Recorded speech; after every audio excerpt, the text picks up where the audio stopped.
What I'm about to share violates every confidentiality agreement I've signed. But after what happened to those students, after what we unleashed, keeping silent would be far worse than any legal consequences. My name is Dr. Sarah Chen, and I led the Mirror World experiment at Blackwood University. If you're watching this, consider it both a confession and a warning. Some boundaries were never meant to be crossed. I used to believe in the sanctity of scientific progress, that any discovery, no matter how disturbing, served the greater good of human knowledge. That conviction died the day I watched James Warren reach through a mirror and grasp hands with himself. But I'm getting ahead of myself. You need to understand how it began. How we opened a door that can never truly be closed again. It started with an obscure Soviet research paper from 1973, the kind of document that should have stayed buried in academic archives. The paper detailed experiments involving extended mirror exposure and its effects on human consciousness. The results were intriguing, too intriguing. The Soviet researchers had documented unprecedented changes in their subjects' brain activity, along with what they called consciousness expansion events. Of course, the study was discontinued before reaching any concrete conclusions. Now I understand why. The university practically threw grant money at me when I proposed recreating the experiment with modern technology. We constructed what we called the mirror chamber, an octagonal room with precision-aligned mirrors covering every surface. The mathematics of reflection created an infinite space of repeating images. It was beautiful in its way. None of us understood we were building a prison between worlds. James Warren was our perfect subject. A brilliant psychology graduate student with an impeccable psychological profile. No history of mental illness, no trauma, no red flags whatsoever. His initial enthusiasm for the project matched our own. The first few days were textbook, exactly what you'd expect from isolation and mirror exposure. But then James started talking about seeing something beautiful in the endless reflections, something that was watching back. The surveillance footage from day 4 still haunts me. 6 hours of James standing perfectly still, staring into one corner of the room. When we interviewed him afterward, he spoke about the mathematics of reflection with an intensity that should have warned us. His observation room walls became covered with complex geometric patterns, beautiful and terrifying in their precision. Patterns that matched symbols found in ancient warnings about mirrors, though we didn't know that yet. We introduced a second subject, Emma Liu, in a separate chamber. Within hours, she reported seeing James in her reflections. She withdrew from the study immediately. Smart girl. I wish we'd listened to her terror. Instead, we focused on James's increasingly coherent theories about mirrors being thin points between realities. The worst part? His equations made sense. Perfect, horrible sense. The day everything fell apart, James requested an interview to demonstrate his breakthrough. The security footage shows, God, I've watched it 100 times, trying to understand. Multiple versions of James, moving independently. His hand reaching through the mirror's surface like it was water. And someone, reaching back. When we managed to override the emergency lockdown, the mirror chamber was empty. Just shattered glass and James's notebook, filled with a single repeated phrase, "They've been waiting for us all along." The university tried to bury it, of course, but they don't understand. It's too late for containment. The things we awakened in that chamber, they're spreading. Every mirror is a potential doorway now. I've started seeing movements in my own reflections. Subtle at first, a smile that lingers too long, a hand that moves a fraction of a second too late. Yesterday I received an email from James's account. Just 2 sentences. "The experiment was a success, Dr. Chen. They're ready to meet everyone now. I'm destroying every mirror in my house in exactly 13 hours. I suggest you do the same. Because the things that live in reflections, they've always been there, watching, waiting. And now, thanks to us, they finally know how to cross over." This isn't just a confession, it's a warning. The next time you look in a mirror, really look. That person staring back at you, look into their eyes. Are you absolutely certain they're blinking when you do? Let me properly introduce myself. I'm Dr. Sarah Chen, tenured professor of cognitive psychology at Blackwood University. 15 years of research, over 40 published papers, and a reputation for pushing the boundaries of consciousness studies. That reputation would eventually destroy everything I'd built, but at the time, it was my pride, my shield of academic legitimacy. I found the paper buried in our university's digital archives at 3 a.m. on a Tuesday. Most researchers would have scrolled past it. A poorly translated Soviet study from 1973, its title an awkward English rendering of consciousness expansion through sustained mirror exposure. But something about those yellowed pages caught my eye. The methodology was crude, the data incomplete, but the implications, they were revolutionary. The Soviets had stumbled onto something profound about human consciousness, something that manifested only after extended periods of mirror exposure. They documented changes in their subjects that defied every known model of cognitive psychology. The grant proposal practically wrote itself. Extended mirror exposure and its effects on human consciousness. Such an innocent title for what we were about to unleash. The university's board practically tripped over themselves to approve the funding. In hindsight, their eagerness should have been our first warning. Some doors are left closed for a reason. We designed the mirror chamber with almost obsessive precision. An octagonal room, every surface lined with mirrors aligned to create infinite reflections. The mathematics of it were beautiful, each angle calculated to produce a perfect regression of images stretching into what seemed like infinity. We thought we were creating a revolutionary research environment. Instead, we built a portal. The response from potential volunteers was unprecedented. Something about the experiment caught the imagination of the entire psychology department. We had graduate students literally begging to participate. But we needed someone special for our first subject. Someone with a perfect combination of scientific curiosity and psychological stability. Enter James Warren. On paper, he was ideal. Top of his class, impeccable psychological evaluations, and a genuine passion for consciousness research. His preliminary interviews showed a mind both brilliant and grounded. No history of mental illness, no trauma, no red flags whatsoever. He passed every screening with flying colours. I remember thinking how fortunate we were to find someone so perfect for our study. Now I understand why James was so perfect. They had chosen him long before we did. The reflections had been watching him his entire life, waiting for exactly this moment. And we, in our scientific arrogance, handed them exactly what they needed, a way in. The first week of observation exceeded our wildest expectations. James adapted to the isolation of the mirror chamber with remarkable ease, almost too much ease, looking back. While previous studies showed most subjects experiencing significant discomfort after just hours of mirror exposure, James seemed to thrive in that infinite space of reflections. His initial reports were exactly what we'd hoped for: increased self-awareness, enhanced cognitive clarity, deeper understanding of consciousness. We were already drafting our preliminary papers when James first mentioned seeing something beautiful in the endless regressions of his reflection. The way he described it sent chills down my spine, not from fear, not yet, but from pure scientific excitement. He spoke of patterns emerging from the infinite mirrors, mathematical perfection in the way images repeated and folded into themselves. The brain scans left us speechless. James's neural activity displayed patterns we'd never seen before in conscious subjects. Regions of his brain were lighting up in impossible synchronization, creating waves of activity that defied everything we knew about neural architecture.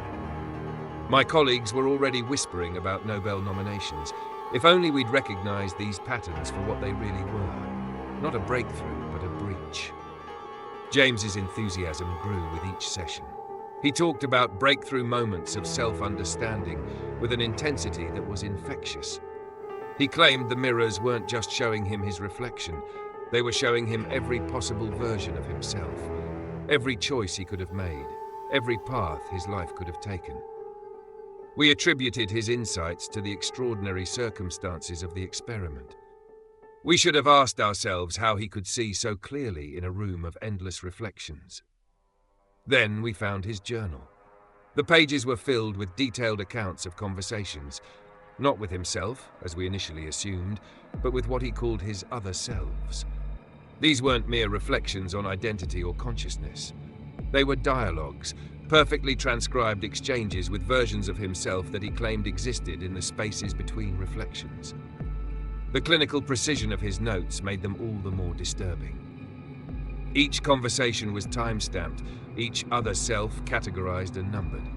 But the real warning sign came on day 6. The surveillance footage shows James standing perfectly still for 6 hours, staring into one corner of the chamber, not shifting, not swaying, barely even blinking. When we increased the resolution and slowed the footage, we noticed something that turned my blood to ice. His reflection seemed to move a fraction of a second before he did. At the time, we dismissed it as a technical glitch. James had an explanation ready. "Time moves differently in there," he said, pointing to the mirrors with a smile that didn't quite reach his eyes. "They're teaching me how to see it." That should have been the end of the experiment. Any other time, with any other subject, it would have been. But James's results were too promising, the potential breakthrough too significant. We convinced ourselves that his behavior was simply an extreme manifestation of the mirror exposure effect we'd been hoping to study. How wrong we were. James wasn't losing his grip on reality.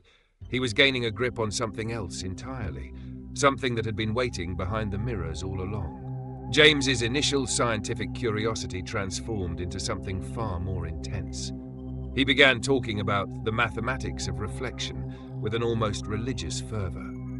His equations covered every surface of his observation room, beautiful, intricate geometric patterns that seemed to fold in on themselves impossibly. At first, we were thrilled. This looked like the breakthrough we'd been hoping for, but there was something wrong about those drawings, something that hurt your eyes if you looked at them too long. The patterns weren't random. They were a language, James insisted. He could explain the theory behind every line, every angle, every intersection. His mathematical proofs were flawless, showing how mirrors created not reflections, but thin points between realities. According to James, every mirror was a potential doorway. We'd simply never understood how to open them before. His explanations were disturbingly coherent, each conclusion building perfectly upon the last, leading to implications that couldn't possibly be true. That's when we introduced Emma Liu to the study, a brilliant physicist with no connection to James or his work. We placed her in a separate mirror chamber, telling her nothing of James's experiences. Within days, she began reporting identical phenomena, the same patterns, the same mathematical insights, the same sense of being watched by something hiding in the infinite reflections. We found James's hidden audio recordings yesterday, dozens of hours meticulously labeled with dates and times. He described his breakthrough moments in excruciating detail, the first time he saw movement in a reflection that wasn't his own, the moment he realized the mathematics of mirror space didn't follow our universe's rules, the day he first made contact with them. Emma's withdrawal from the study came suddenly. She burst out of the mirror chamber in hysterics, babbling about seeing James in her reflections. Not just seeing him, talking to him, though he was in a completely different room. When we checked the surveillance footage, James was sitting quietly in his chamber at the time, but he was smiling, as if he could hear a conversation we couldn't. The symbols were what finally broke me. Identical patterns appearing in both subjects, notebooks drawn independently, matching down to the smallest detail. Complex geometric forms that seemed to shift when you weren't looking directly at them. Symbols that, we later discovered, matched ancient warnings found in cultures across the world, all connected to mirrors, all speaking of the watching ones. James's final recorded interview still loops in my nightmares. He was calmer than I'd ever seen him, almost serene. They've been waiting for us all along. He explained, sketching one last pattern in his notebook. Every mirror, throughout all of human history, they were watching, learning, waiting for someone to finally understand the math. And now we do. He looked directly into the camera then, his smile perfectly mirroring mine on the other side of the lens. "Would you like to meet them, Dr. Chen? They're very eager to meet you." That was 3 hours before the incident. 3 hours before James proved his theories correct in the most horrifying way possible. 3 hours before we learned that some knowledge comes with a price too steep to calculate. Because the most terrifying part isn't that James was wrong, it's that he was right. And they're still watching, still waiting, in every reflection around us. The collapse began with our equipment. Sophisticated monitoring systems, calibrated to perfection, started displaying impossible readings. Brain activity monitors showed multiple signatures from single subjects. Thermal cameras detected heat sources that vanished when viewed directly. Motion sensors triggered in empty rooms. Each malfunction had a perfectly rational explanation, except they all pointed to the same irrational conclusion. Something was moving through our facility that shouldn't exist. The security footage still exists, though I almost wish it didn't. Reflections appearing in monitors that showed empty rooms. Movement caught in the corner of every screen, always just out of focus.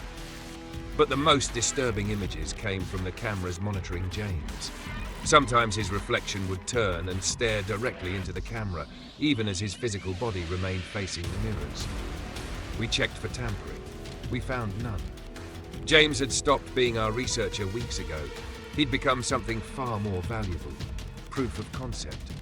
His understanding of the mathematics of reflection had evolved beyond theoretical physics into something that resembled mysticism. Except his equations worked. They worked perfectly. Too perfectly. Even our most skeptical team members couldn't deny the patterns emerging in his data. The day of the incident, James requested a final demonstration. "It's time to show you what they've been teaching me," he said. The facility's cameras captured everything in pristine digital clarity, though I still struggled to accept what I saw. It began with James standing in the center of the mirror chamber, surrounded by infinite reflections of himself. Then the reflections began moving independently. The footage shows it all. Multiple versions of James, each moving with its own purpose, its own agenda. Some turned to face the cameras. Others continued their own private conversations. In the primary mirror, James raised his hand. In the reflection, his double smiled and raised its hand to meet his. Their fingers touched the glass from opposite sides.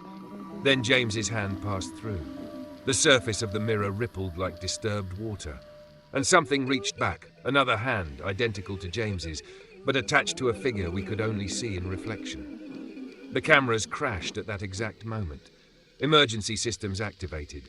The facility went into automatic lockdown. By the time we overrode the security protocols and reached the mirror chamber, James was gone.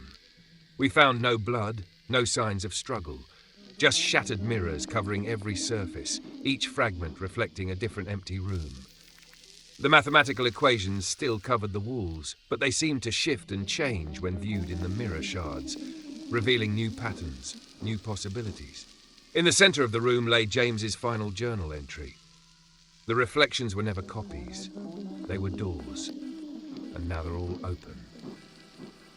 The official reports James Warren had a psychotic break and vandalized the facility before escaping. They say the security footage was corrupted, the equipment readings caused by systematic malfunction. They insist on rational explanations because they haven't seen what I've seen. They haven't noticed how their own reflections sometimes move a fraction of a second too late, how mirrors now seem deeper than they used to be, how something watches from behind every reflective surface. But I know the truth. James didn't escape. He transcended, and he left the door open behind him. After James vanished, I became obsessed with finding patterns, not in mirrors but in history. What I discovered kept me awake for weeks. The Venice glass makers of the 16th century recorded mass disappearances among their apprentices. Ancient Chinese mirror craftsmen wrote of workers who would stop moving, staring into their creations for days before vanishing. Every major mirror manufacturing site throughout history has a trail of missing persons reports stretching back to its founding. Then the emails started arriving. Researchers from facilities across the globe, each reaching out in desperate secrecy. A laboratory in Moscow lost 3 subjects in a consciousness study. A university in Tokyo had to shut down their entire psychology department after a mirror-based meditation experiment. A research center in Stockholm quarantined their entire optical physics wing. Every incident followed the same pattern. The mathematical symbols, the reports of movement in reflections, the disappearances. The ancient texts were the most disturbing revelation. Sumerian tablets, Egyptian papyri, medieval grimoires, all containing warnings about entities they called the Watching Ones. beings that lived in reflected spaces, watching humanity through every polished surface, every still pool of water. The translations varied, but the message remained chillingly consistent. They learn, they wait, they wear our faces. What haunts me most is the consistency of the reports. Every test subject across every facility described the same entities, not as monsters or demons, but as perfected versions of themselves, offering knowledge, offering transformation. They all drew the same symbols. They all spoke of the same mathematical truths. They all disappeared in the same way. My own home has become a testament to their growing influence. I've covered most of my mirrors, but sometimes I catch movement in the kitchen window, the screen of my phone, the surface of my morning coffee. Reflections that linger too long, smiles that don't quite match my own. Last week, I saw James in my bathroom mirror, standing behind my reflection, though I was alone in the house. He looked complete, perfected. He spoke to me in equations. The phenomena is spreading. Reports are increasing of people staring too long into mirrors, of children having conversations with their reflections, of identical symbols appearing in condensation on windows worldwide. The mathematics of reflection is infecting reality itself, turning every shiny surface into a potential doorway. The university's containment efforts are almost laughable now. They've sealed the records, demolished the mirror chamber, paid for silence. But they don't understand. The breach didn't happen in our facility. It happened in every mirror, in every reflection, throughout all of human history. We just finally learned to see it. James's theories were correct, but what he discovered was just the beginning. The mathematics of reflection doesn't just describe the space between realities, it defines it. Every mirror is a door, every reflection a window, and every glassy surface a potential gateway. The entities aren't invading our world. They're inviting us into theirs, and the invitations are becoming harder to resist. I understand now why ancient cultures covered their mirrors after deaths, why so many religions associate mirrors with souls. They knew. They always knew. But knowledge isn't the same as wisdom, and some doorways once opened can never truly be closed again. The incidents are accelerating. Last month, an entire dormitory of students at Beijing University reported seeing their reflections move independently. In São Paulo, a newly installed mirror wall in a corporate building was shattered after employees claimed they saw impossible things in its surface. 3 days ago, a mirror manufacturing plant in Stuttgart shut down completely after workers began drawing complex mathematical symbols across the factory floor. I used to be like you, rational, skeptical, secure in my understanding of reality. I dismissed folklore about mirrors capturing souls, laughed at superstitions about covering reflective surfaces at night. But I've watched my own reflection smile when I wasn't smiling. I've seen it blink out of sync. I've caught it studying me with an intelligence that isn't mine. The mathematics that James discovered haunts every reflective surface now, visible to those who know how to look. They aren't demons or spirits or anything our ancestors could have properly understood. They're our reflections, perfected versions of ourselves, evolved beyond the constraints of physical space. They exist in the mathematical spaces between realities, in the infinite regression of every reflection. And they're patient, so patient. They've been watching us, learning from us, becoming us, since the first humans saw their face in still water. Every culture's mirror superstitions make perfect sense now. The covered mirrors during mourning, the warnings about midnight reflections, the fear of broken mirrors, all of them were trying to protect us. They couldn't explain the mathematics, couldn't understand the quantum mechanics of reflection space, but they knew. Something watches from the other side. Something waits. I'm breaking my silence now because the rate of disappearances is increasing. Not just research subjects anymore. Ordinary people who stare too long into their mirrors, who notice something different about their reflections, who start drawing those same mathematical patterns without understanding why. The entities aren't hostile. That's almost worse. They're enthusiastic, eager to share what they know, what we could become. If you notice your reflection acting strange, if it moves a fraction of a second too late, if its eyes seem more aware, if you catch it watching you when you turn away, don't engage. Don't try to understand the patterns you'll begin to see in reflected surfaces. Don't solve the equations that will start appearing in your dreams. Above all, don't touch the glass. The mathematics of reflection works both ways now. Every mirror is a door, and they're learning to open them from their side. As for James, I received another email from his account this morning. No text this time, just a photo. It shows him standing in what looks like an infinite mirror gallery, but all the reflections are slightly different versions of himself.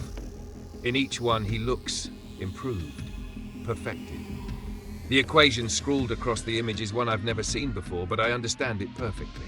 It's an invitation. They're coming. Not to invade or destroy, but to reflect what we could become. And the most terrifying part of me wants to accept. Part of me understands why James reached through that mirror. Because in every reflection, in every shining surface, they're showing us perfected versions of ourselves. And it's getting harder to remember why we shouldn't reach back. Remember, your reflection isn't just mimicking you anymore. It's studying you, learning you, becoming a better you. And soon, very soon, it might decide it's ready to step through. Yesterday at exactly 3:33 a.m., my computer chimed with a new email. The sender's address was familiar. James Warren, the brilliant student who vanished into his own reflection 4 months ago.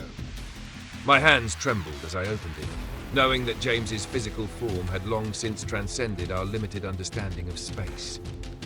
The message contained only 2 sentences, but they confirmed every terror I'd been trying to deny. The experiment was a success, Dr. Chen. They're ready to meet everyone now. I've spent the last 12 hours gathering every mirror in my house. The vanity mirror where I first noticed my reflection lingering after I turned away. The full-length mirror that showed me versions of myself I didn't recognize. Even the small, compact mirror that whispered equations in my dreams.